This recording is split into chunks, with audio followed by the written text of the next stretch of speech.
Okay, we're going to do the diagonal weave on the multi.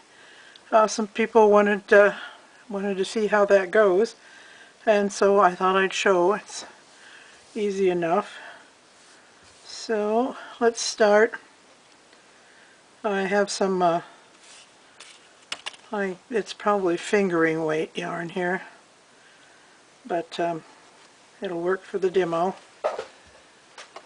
We're going to start with a slip knot like we do on the quilt weaver looms. And I'm working, my starting pin is up here. I'm working with the 3-pin corner at the top. It just makes it a little easier to start. So I loop that over that top one and the diagonal corner below it. And pull that up snug but not tight. Okay. Then I have 2 hooks here.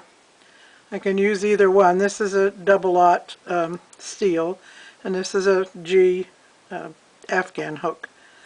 I'm going to use the steel to start with because the nails are quite close together, and so are the yarn trails, so it just makes it a little easier.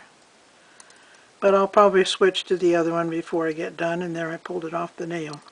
Okay, I go around that second nail in the corner there, and always start over, under.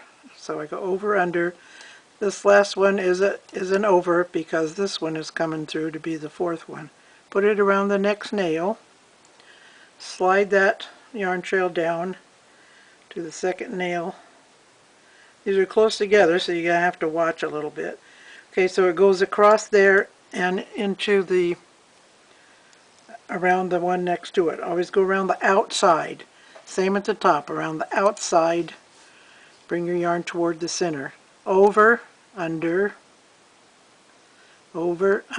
grab your yarn, pull it through to the next empty nail. And bring that loop down to the next empty one on the bottom. And go straight across then to the next empty nail here. And it doesn't matter that the nails are not spaced evenly. Once you take this off the loom, it's going to square itself up nicely. Okay, once again, around the outside of that nail, up to the top, around the outside of the next empty nail there. This is kind of hairy yarn, wants to stick together, so if I weave over under from the bottom and bring the needle up, it opens the shed. Around the next empty nail, pull that loop down, and just continue on this way. When you get to the center, excuse me, as you can see, it gets wider each time, and the yarn trails are building up this way, so your last yarn trail is going to go right straight from this corner to this corner, straight across diagonally.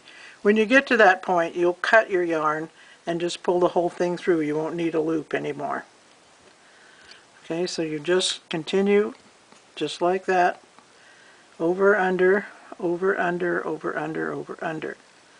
Open your shed, pull your yarn through, pull it loop down to the next nail, and don't pack them tight, just keep them straight across there. They'll take care of that when you take it off the loom. Okay, over, under, over, under, over, under, over, under, over, under. Open your shed if you need to. Pull it through, pull it down, and across, and you're ready to start again. You can see that it looks like there's a gap there, but it doesn't matter. It all evens out in the end. If you get done and you find you have an extra nail, ignore it. It doesn't matter either. There's one more nail on the side on these looms. So one side has one nail more than the other side. So, but that's not a problem. Okay, there you have it. Continue in that way.